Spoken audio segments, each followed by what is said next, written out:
ఈరోజు ప్రభుత్వం వైపు నుంచి భూములు ఆశించడమో ఇతర ఏదైనా ఆర్థిక లబ్ధి ఆశించే కంటే మా ప్రభుత్వం ఇవ్వగలిగింది విద్యనే.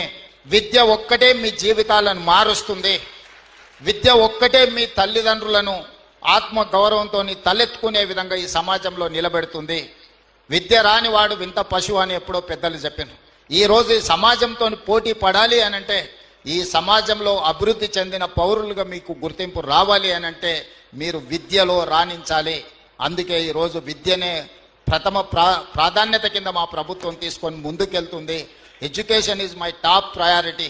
అందుకే ఈరోజు not only IIIT engineering college, law కాలేజ్ను కూడా ఈరోజు పాలమూరు యూనివర్సిటీలో మహబూబ్ నగర్ జిల్లాకు మనం ఇవ్వడం జరిగింది.